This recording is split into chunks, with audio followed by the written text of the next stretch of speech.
This podcast of the Gamecock Central Takeover Hour presented by Firehouse Subs is sponsored by AAA Heating and Air. The premier HVAC company in the Midlands is growing. Are you a top HVAC technician? AAA Heating and Air is looking for dedicated applicants to fill their fast-growing service department with top-notch HVAC technicians. If you're the best, then they want you. If you're ready to stop working and start a career, you can earn up to $100,000 plus a year at AAA Heating and Air. Quality candidates will have at least 2 years experience and a good driving record. Benefits include top industry salaries, commission on service and unit sales, set call limits, company-provided take-home vehicle and gas card, company-provided cell phone and tablet, health, dental, and vision benefits, 401k retirement plan with company match, and scaled PTO based on length of service. Contact Roy and Dana Finley at 803-677-1500 or check out their job postings on Facebook or ZipRecruiter. AAA Air when you need us. AAA Heating and Air. Media station. It's Reaction Monday. Tell us all about it. Jude Bowling caught at the 21-yard line. Xavier Leggett with back-to-back catches, and he's got the Gamecocks inside the 25. Sponsored by Carolina Honda Powerhouse, your local Honda superstore for motorcycles, ATVs, side-by-sides, scooters, and generators. CarolinaHonda.com. Your home of the Gamecocks in the Midlands. 107.5 The Game. Also heard on the Grand Strand at 100.3 The Game. And in the PD at 100.5 The Game in Florence. Even better than I was the last time, baby. Ooh, ooh, ooh, ooh. We back. I'm good. Ooh, yeah, I'm good. And welcome into the Gamecock Central Takeover Hour presented by Firehouse Subs. Tyler, Wes, and Chris along with you on this Reaction Monday. And for the first time in over a month, we're finally able to say that we are reacting to a Gamecocks win. South Carolina Gamecocks win, that is, as they defeat Jacksonville State 38-28 on Saturday, moving themselves to 3-6 on the season with the still goal of getting to bowl eligibility out there in front of them over the course of these next 3 weeks. This is the part where we talk. Yes, it is. So you know how sometimes coaches are very guilty of using the press conference and the teleconference as spin mode. Like basically, coaches know it's all about recruiting. It's all about kind of perception of your program. Sure. And I was really trying to, especially after watching the game live on Saturday, it's like, man, how do you frame this game up? And rewatching the game Sunday, I was like, how do you frame this game up? And then, listening to the Beamer teleconference on Sunday evening, I thought he actually framed it up perfectly with actually no coach speak spin whatsoever. Mm-hmm. And I think with this you're going to have once again maybe some people who fall on both sides of this line of like, hey, a win is a win is a win. Celebrate it, quit overthinking it. And then you are going to have some of the people that I think Beamer was sort of speaking towards in the initial press conference when, people that won't be able to enjoy the win at all because of kind of how it played out. And, I think the nuance of it is, and kind of paraphrasing what Beamer was saying on Sunday, South Carolina won the game. They made enough plays to win the game. And especially when it has been as long as it has been since you've won a game, and especially if you're in that locker room, you're the guys who are busting their tails to try and win a football game. This is kind of like what we talked about late last week. The difference between being on the outside looking in and the difference between being the guys literally in there in the locker room living this. If you're a South Carolina football player, you absolutely should enjoy when you win games. And for those 24 hours, I think you do absolutely celebrate the heck out of it because wins are not easy to come by in football. Now, the other side of the nuance that's absolutely true in my opinion, and something Beamer himself said and admitted, is if South Carolina is going to have that magical 4-for-4 November, they're going to have to play a lot better than they did on Saturday. and they're going to have to clean a lot of stuff up. And really, frankly, it's at all three phases of the game. So my sort of just headline for the whole thing is celebrate the win. Don't sit there and not count the win. You won the game. But, you could probably beat Vanderbilt not playing all that well, but you're not going to beat Kentucky or Clemson playing the way South Carolina did on Saturday. Yeah, and there was so much talk after Beamer's press conference on Saturday, right, about his comments, the miserable existence comments, etc. Created a lot of stir, right? Go Insiders Forum on Gamecock Central. Tyler, I'm sure y'all have heard some already. We've heard some here on the station, social media. I know Wes and I were getting a lot of texts about that, right, talking about that. So if you listen to that and had a take on it, I get that part, right? That's fair game for discussion. But the Sunday teleconference sometimes goes a little bit like, I don't know, it's just a little bit more under the radar because it's not right after a game. It's not as widely disseminated. Not everybody even knows about it. Not everybody knows about it. 6:15 on Sundays. YouTube.com/Gamecock Central. Yeah, we got it every week. And I actually like listening to the Sunday teleconference usually more than the post-game press conference. The emotions have worn off. We know Shane Beamer wears his emotions on his sleeve, right? So he's going to say some things after games, win or loss. But Sunday, they've gone back, they've watched the film. A lot of times there's more of, hey, we actually watched the film. This is what we've seen. This is what we figured out. So there's some really good knowledge in there. But I think if you had a take on Saturday, completely fair. Maybe you said, I love the comments. Like Wes said, maybe you said, I hated the comments, thought they were ridiculous. Totally fine. Get that. But listen to Sunday as well, because I think with the emotion removed from it, going back, watching the tape, taking a look at it, Beamer sounded a little – he definitely sounded different from Saturday. Mm-hmm. I think he sounded different overall just in talking about the team. He was asked some – for people who want to do the whole ask some tough questions thing, he got a couple tough questions. Is this a well-coached team? Has the defense progressed? And I thought – he gave pretty honest assessments on his answers to those questions. Yeah, he did, man. And, I think listening to him talk, what the film showed was, yes, we made enough plays to win the game. But I think just listening to his tone and his answers, the film also showed, some situations where guys just did not do what they were maybe coached to do. And, I think if you kind of look at the coaching versus talent and this sort of ongoing conversation, I think fans of every team have. Is it coaching? Is it development? Is it talent? And, it's one of those things. I'm sure there are 100 things on film where they're saying, hey, well, we coached them to do this. And it just did not happen. And then I think something Beamer alluded to in the teleconference, which I think is fair and something, frankly, fans probably want to hear, was that he kind of alluded to, all right, well, but then ultimately, does it come back to, all right, why are they not doing what they're being coached to do? And ultimately, that falling on the staff. So there is that constant. I'm sure there's been multiple times where they've watched the film and been like, we went over this 10,000 times. Yeah. So, where is the disconnect? And so that I think one thing we always talk about, too, that's why football is such a beautiful game.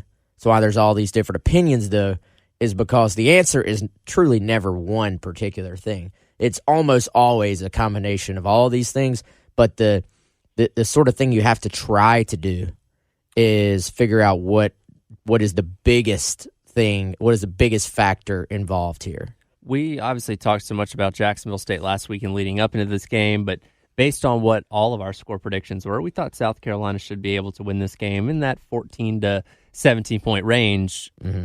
On Saturday, up 31-28, just under 2.5 minutes to go. Jacksonville State's in the red zone. They'd driven all the way down the field after South Carolina had gotten the field goal to take the lead. before Stone Blanton has the pick six to ultimately seal the game for South Carolina, what was your level of confidence on Carolina winning that game at that point in time? Did you think they were going to be able to hold them off? So that was on a second down, right? I think the first down play, they got stuffed. I think it was like a 1 yard loss on the run. So I think that was a 2nd and 11, I want to say. I think it was a second down. And so, yeah, I mean, that did not look favorable for South Carolina, right? You felt like they would probably be able to get the football back. But Jackson and Beamer said it, I think, on Sunday. They drove down the field a lot faster than you would want them to, right? Ideally, they don't drive down the field at all. But they did it quickly. And you're sitting there going, man, based on some of these chunk plays, you don't feel like this is a field goal to tie it situation. You feel like they might be going in there to score a touchdown. So not extremely high at that point, honestly. Yeah, well, I'll say this. When the drive started, and so they had the big amazing catch down the sideline, which I think that was the moment when you're really like, oh, this may go bad. Mm-hmm. And I do kind of wonder if you're Jacksonville State, if you get it much further down the field, you may truly just be thinking, we're about to either lose or walk this thing off. Like, mm-hmm. I think, I don't even know, if you're playing and you're two like really even teams or it's a conference game, you're probably saying, all right, if we find a fourth down here, we'll take the points and extend the game. If I'm Jacksonville State, I'm playing with house money. So that's really when you sort of also have to worry about if they got that ball much further, that's when you have to worry about that one play that they've had in their back pocket all game that is complementary to something they've been doing all game, basically. And, they hit you with the roll to the right, throwback, tight end, the play that seems to always... Yeah. Oh. You remember the Auburn... the late Philip Luxenkirchen. Yes. Like Notre Dame last year. Or the double pass. You're just waiting on them to make that call that they've been holding on to the entire time.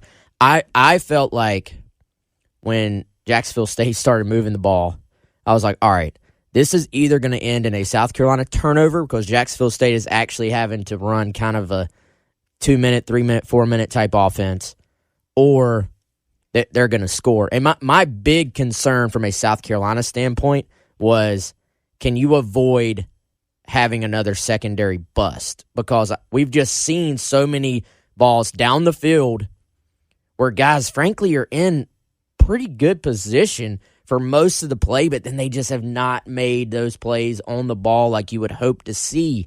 And it seems like, as a team, their confidence is down when the ball is in the air down the field. Like, they've just had too many plays like that where the call is right, and they haven't finished those plays. And my thought was, I think South Carolina can get some pressure on him when he's having to drop back. But this would be the time where you really worry about having one more of those busts, and then you're in a 2-minute offense situation with all the pressure in the world. All the pressure on you. And it's not like the offense played as well as I thought that they would in this game. And I go back to the beginning of the game, and I have a stat on some of the passing plays, Wes, for the after the break. But at the beginning of the game, you kind of got exactly the start that you wanted, right? You stop them on a 3rd and 1, you score on your first possession. Can't draw it up any better. Then you get a couple more stops where you play them well on first down.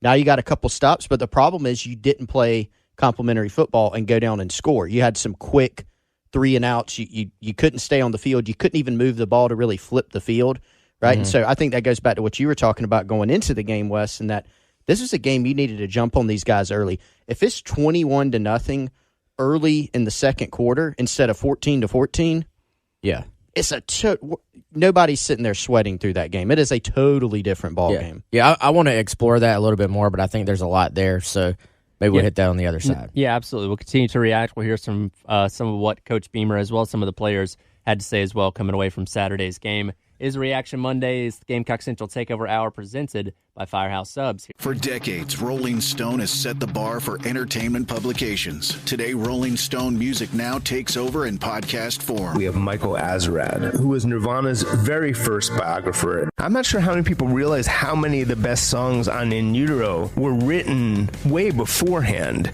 To be fair to Kurt, he was also a new father. There was a lot of stuff distracting him. It wasn't just drugs, although that was certainly a major factor. Rolling Stone Music Now, wherever you listen. On the game. Yeah, that was pretty special. We kind of had studied that play a lot during the week. We had seen it before. It was FSL. Back was kind of looking over there, so I knew we were about to get the wheel route, threw it and caught it, and then just kind of took off. And I don't know, it was kind of a surreal moment. Saw Debo at the end. We started kind of celebrating. Welcome back in. Gamecock Central Takeover Hour presented by Firehouse Subs. Tyler West and Chris along with you. That, of course, was the voice of Stone Blanton talking about his game-sealing pick six on Saturday against Jacksonville State. Want to let you know it's a very busy day here on 107.5 The Game. To have the women's basketball team live from Paris coming up. Pregame coverage at 12:30, tip-off at 1 o'clock against number 10 at Notre Dame, getting their season rolling. Then coming up tonight at 7 o'clock, the men's basketball team in action taking on USC Upstate. Pregame coverage starting at 6:30, tip for that game, and their season coming at 7 o'clock. Going back to Stone there and that pick six, we were talking about that in a little bit in the last segment where, Jacksonville State's driving, certainly thought they might punch it in for a touchdown there where you're then putting your offensive position, have to go down the field and get a touchdown themselves to win the game. And he mentioned reading that wheel route there. When you go back and watch the replay, if he's a step too slow on that, they score a touchdown on that play. And then, again, you're giving your offense basically a 2-minute drill to go down the field and score another touchdown to win the game. Stone Blanton hadn't had the best game on Saturday, and if we're being honest, the one area that he struggles in the most is in pass coverage, but, was in the right position for that, able to take it for a touchdown. And again, at the end of the day, a win's a win, but certainly plenty of areas to clean up coming away from Saturday, especially defensively. Yeah, great instinctual play there by Stone, and I think that's one of those plays, and we see the wheel route traditionally is a very difficult route to cover. If they catch you in the coverage they want you in, kind of from an offensive standpoint. And so I think the beauty of that play for Stone is it's kind of like, y'all remember the play to Anais Smith against Texas A&M. Not the same concept whatsoever, but, Beamer was asked about that play, and he was like, was that a bust? And he's like, it's not really a bust, but it was just that one of South Carolina's defenders got caught up in what you call the trash, like all the traffic. And that play is designed, this wheel route, much like that play to Anais Smith was, to where if he's got the running back in coverage, he's having to work through all these different bodies. And all it takes, because everybody's running full speed, right? All it takes is one guy to sort of create that natural pick, and that running back is wide open. And so Stone did a fantastic job of getting to that spot, did a fantastic job of kind of having great peripheral vision and awareness of where he was on the field, and to not only get to the running back, but to get to the football and get to that spot, and got rewarded for it, and just made the truly a game-saving interception there for South Carolina, which is really, hey, when you're in a situation like that at the end of the game, generally that is what it comes down to. It's either does their guy make a play or does your guy make a play, because you're kind of in desperation mode on offense. So you're going to put the ball up. You're going to put the ball in danger at times. We've seen that on the South Carolina perspective. You're trying to come back and you're trying to make something happen.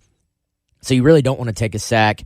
You don't want to sort of just let the game end on downs where, nothing happens. So you're going to have an opportunity to make a play. And kudos to Stone for being the guy to make the play and for having a short memory. I mean, it would be easy to kind of get down on yourself a little bit the way this game played out, as far as the defense is concerned. But he did not. He was there to make a play. Yeah, you go back and look at that play. He made a really quick read, and then as you said, Tyler, got to the spot, and Carolina had sent a pressure there. I think they were in. It looked like they were in just straight man coverage, maybe one high, but everybody was manned up. So it looked like Stone had the running back, and he seemed to recognize what was coming immediately and got to a really good spot. Quarterback was under some pressure, got actually hammered during that play, and so I think he got rid of it maybe a little bit more quickly than he would have wanted to. And so it was a great play. But look, guys, we talked about coming into this game about how turnovers are going to be so significant. And they ended up being really significant. 4 turnovers. That RPO, because it's like you could fit the. Sorry about that. Oh, no worries. Devo just wants to interrupt. Yeah, I thought you maybe had a little context you were adding in the middle there. No, that was my elbow hitting the mouse. Sorry. No worries. But, yeah, I mean, 4 turnovers. So you had the punt, the odd kind of punt play where I guess the punter, Jack Dawson, shout out Titanic reference, he looked like he thought he was going to get it blocked, and so he took off. You had another one, guys, where obviously the biggest one was, the interception that was the pick six. There was the last drive interception by O'Donnell Fortune, really good play by him. And then you had another one that was very consequential, being the play at about midfield, where JT Keir comes and strips the ball out from the Jacksonville State running back. Those all ended up being really, really big because, I mean, other than the beginning of the game, go back to what we were talking about in segment 1. The beginning of the game, Jacksonville State, they go, I think, 3 and out.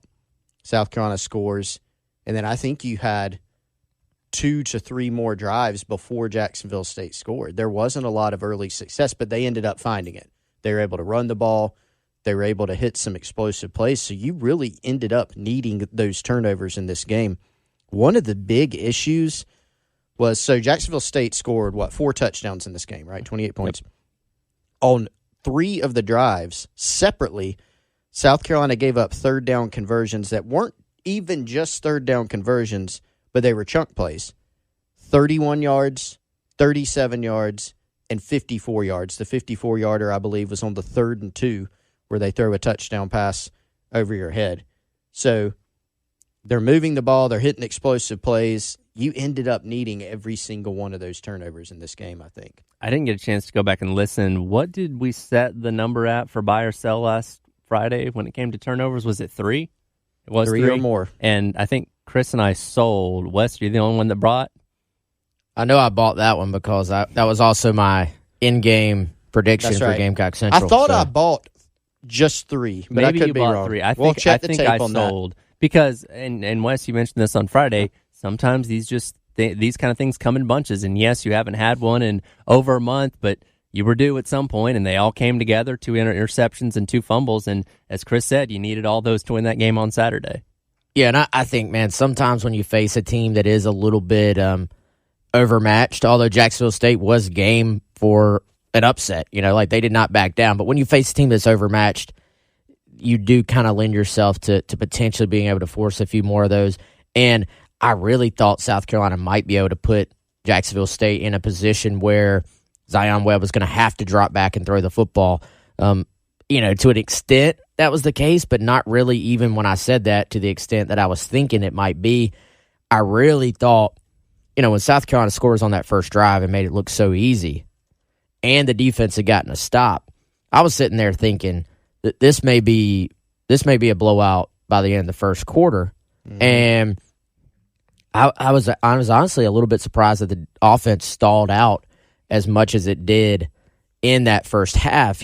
Jacksonville State, we talked about it, statistically, actually was a really good defense coming into this game, but you really thought South Carolina would probably be able to have success, and they did through the air. But I thought, Mario Henderson has that long run very early on. The first drive, 40 yards. Yeah, and at that point, I'm like, all right, they're throwing the ball on them, they're running the ball on them. This is going to be a long day for Jacksonville State's defense. And then, of course, what happens, that run game element sort of just disappeared for a lot of the game moving forward. And so then you're right back to kind of being this offense that is heavily reliant on big plays. And in this case, it was, can Leggett make a big play for you?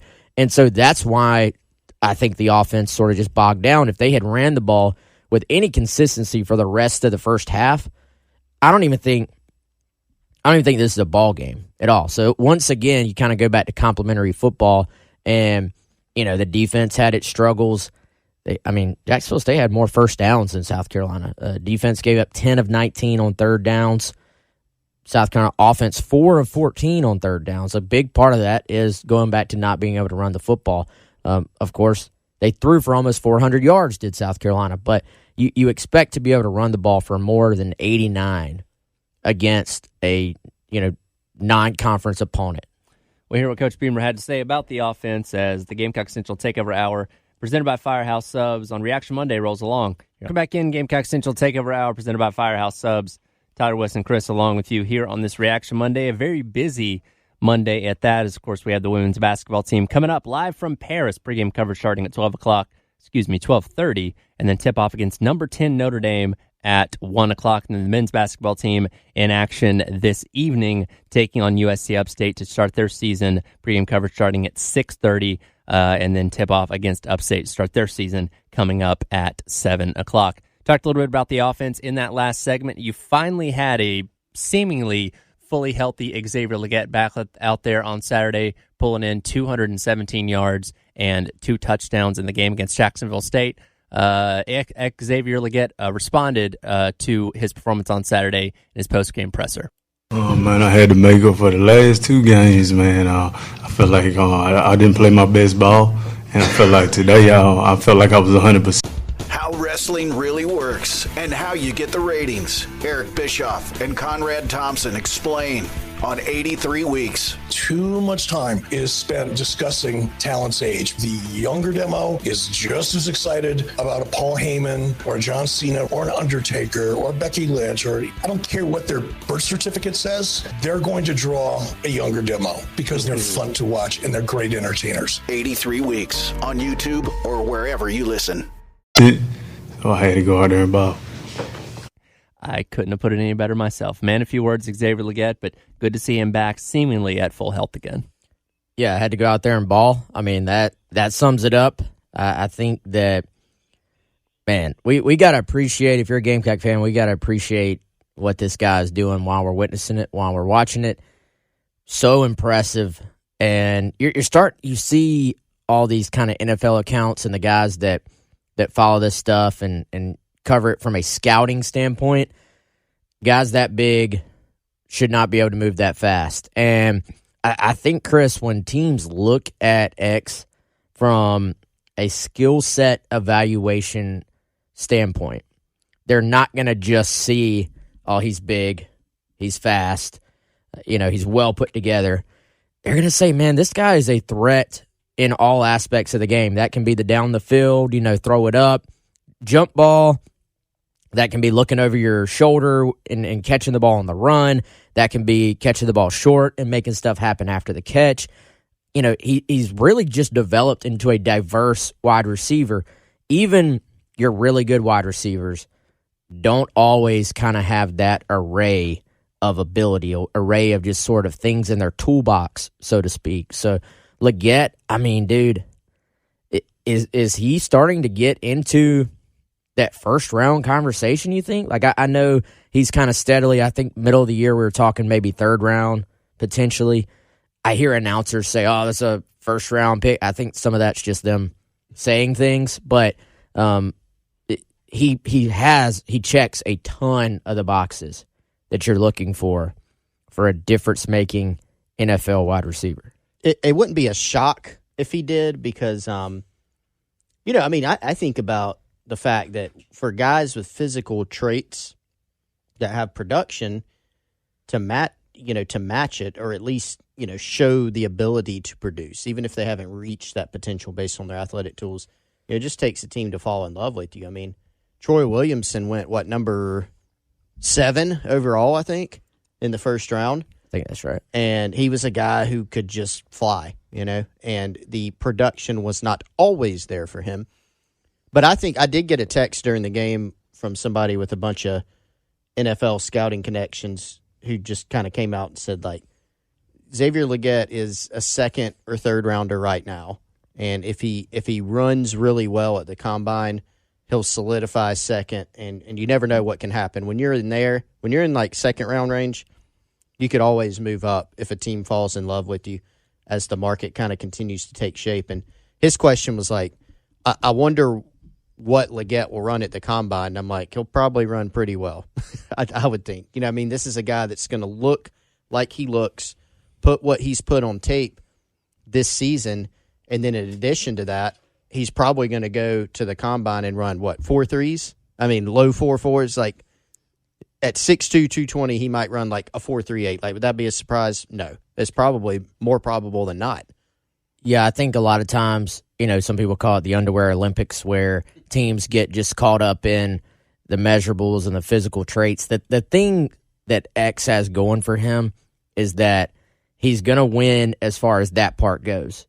And he's going to win when they turn on the film. And, he doesn't quite have Troy Williamson speed. At the time, Troy was one of the fastest guys coming out. But I think you look, and this is no offense to Troy, but look at the offense he was playing in at South Carolina. It was really not a diverse route tree at all. It's not that he's showing he can do this diversity of different things on the field, whereas Leggett is going to be able to show he can pretty much do it all. I think also throw in the special teams element. Not that NFL teams are necessarily too concerned about that when it comes to their first-round picks, but at least that gives you a little bit of a soft landing there. Like, hey, if he doesn't quite perform to what we're looking for as a second rounder, we've got this aspect where he can help in that part of the game as well. And then just I think the cherry on top for these NFL guys too, when they see Leggett in person, there's a certain aspect of seeing this guy in person where you're like, he's even bigger than he looks on TV. And so I think when NFL teams truly dive into what he is all about and then look at him physically, they're gonna move him up their boards, I think. Yeah. And I mean what he's done this year has been awesome. I posed the question the other day, guys, on the Insiders Forum of where is Xavier Leggett to you?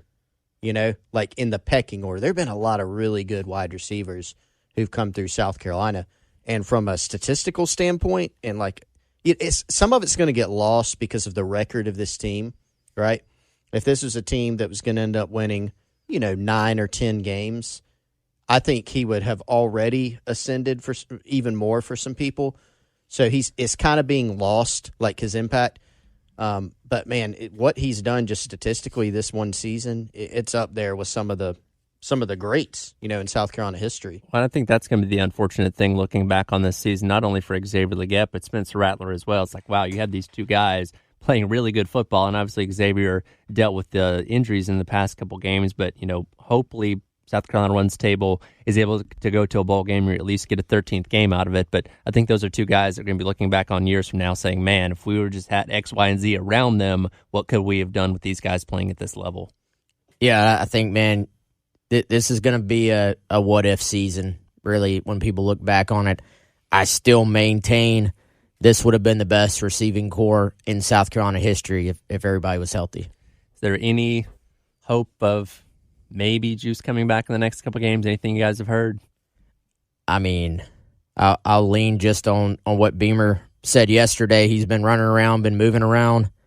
Nobody seems to have a firm answer on what that would look like. Also, nobody can predict the future either. So, we'll see. I think Juice obviously is going to have some decisions to make after the season as well, as far as what his future is. But to answer your question, no, nothing specifically, behind the scenes. Gotcha. We will continue to react to what happened on Saturday. Also get you set for some basketball action coming up with both men and women's in action today right here on The Game as Reaction Monday rolls along here on the Gamecock Central Takeover Hour presented by Firehouse Subs.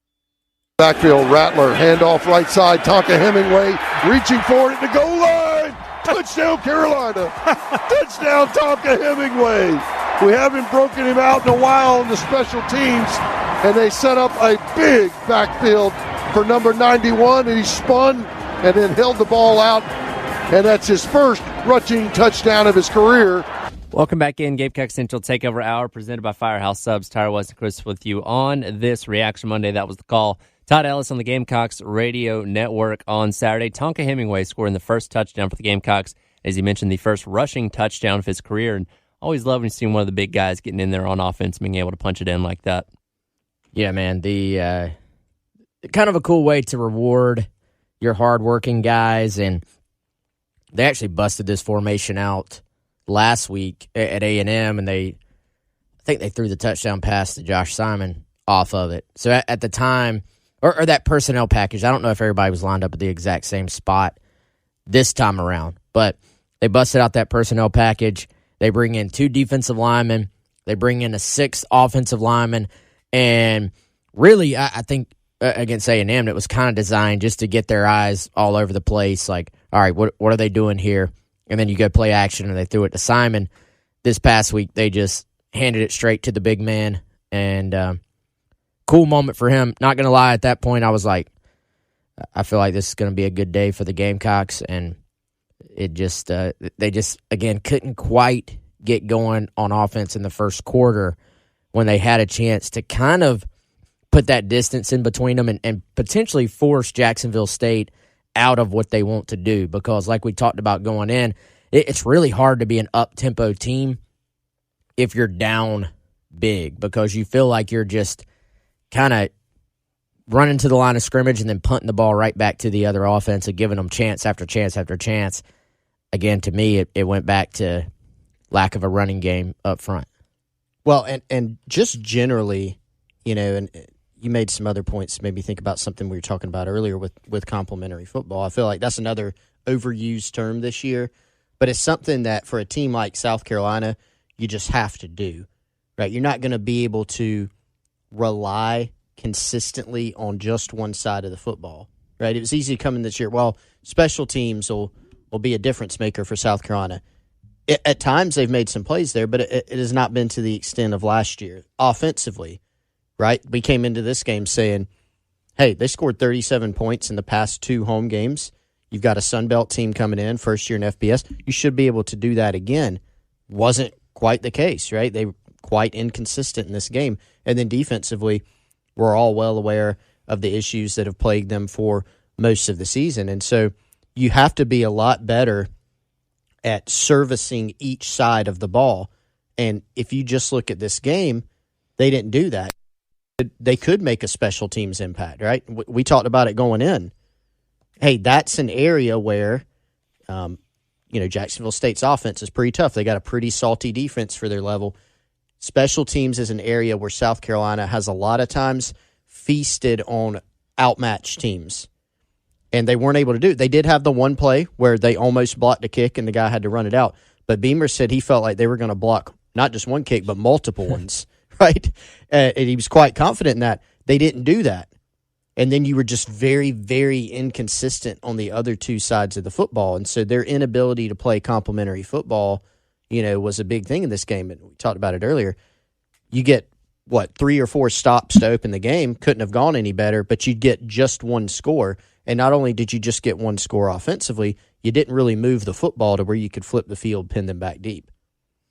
Yeah, I think there were opportunities to really just put this game away early. But once Jacksonville State kept hanging around, and then really I thought hitting a couple big plays down the field in the passing game kind of hurt you. And early on, it felt like there were going to be some chances for South Carolina to maybe pin their ears back and get after them and kind of hit the quarterback. But then it felt like those opportunities were – I haven't gone back and looked at what every single third down was as far as down and distance, but it just felt like those opportunities were fewer and fewer, far between. So, it's just got to be better, y'all. Like that's the once again kind of the little execution points. Like you're there to make some of these plays, just have not really been able to finish them off. I feel like we should get this mentioned in here before we get out of here, but the offensive line came away fairly okay. You did lose Casey Henry and Ja'Kai Moore at points of the game on Saturday, but didn't lose anybody new coming away from the game. Trey Jones still out for yet another week, but overall, relatively healthy on the offensive line, which, with the way the season's gone, thumbs up. Well, when Ja'Kai and Kaysen came out early, I was just like, what in the heck? Like, here they go again. Sounded like the one big injury from the game itself, which they're waiting to hear more on, would be De'Carrion Joyner, who went down with an ankle. So we'll see what happens there. But, offensive line, I didn't think there was a lot going on in the running game. But to give credit where it's due, Pass Pro was really pretty darn good this week. Like, there were chances to make plays and to make plays down the field. So kudos to those guys in that aspect, because you do have a couple of pretty good defensive linemen on that Jacksonville State front. Yeah, 4 out of Carolina's 5 offensive linemen graded out above 75%, according to Pro Football Focus, as far as pass blocking went on Saturday. And again, you saw that resonate with Spencer Rattler coming 1 yard shy of throwing for 400 and hopefully getting back on track for what can be a good last couple of games of the season throwing the ball. Hey, he's moving up the list, too. And 10,000 career passing yards for Rattler. Yep. He surpassed Dylan Thompson for 9th all-time just in passing yards at South Carolina. And I need to go back and do the math. He had a shot to be way up there on the single-season list as well. So, speaking of Spencer Rattler, he's actually going to be our guest on tomorrow's Garnet Trust Hour. 10 a.m. right here, 107.5 The Game, Garnet Trust Hour. We will have Spencer Rattler in. We'll talk to him about how the season's gone, the 10,000-yard mark, and the final 3 games of the season. So it should be an interesting conversation, as it always is, with Spencer Rattler. Absolutely. That'll do it for today's edition of the Gamecock Central Takeover Hour presented by Firehouse Subs. On this Reaction Monday, going to have a little abbreviated halftime show coming up here with myself and Terry Ford, and then we'll get you out to Paris, France, as the South Carolina women's basketball team gets set to open its season against number 10 Notre Dame. Pre-game coverage going to be starting right here on the game at 12:30, and tip-off to start that out there in Paris again going to be coming up at 1 o'clock. And then that's not all. Got plenty more basketball as college basketball getting into full swing starting today. Going to have the men's basketball team in action coming up tonight against USC Upstate at home. Pre-game coverage for that game will begin at 6:30. And then tip-off will be at 7, which, of course, you can listen to right here on the game. We'll have more of your reactions to South Carolina and Jacksonville State as Reaction Monday rolls along here on the game. Get an inside look at Hollywood with Michael Rosenbaum. Let's get into the fascinating, wonderful Bonnie Wright. Oh, yeah. Ray Fiennes was the most chilling actor to work around. He wasn't funny and making jokes. No. A little bit, but in, like, Voldemort way. Did you feel like he got very little direction? They let him do what he was just doing? I'm sure he was probably the type of actor that would go kind of quietly and speak to the director rather than What am I doing wrong? What do you want me to do? Inside of You with Michael Rosenbaum. Wherever you listen.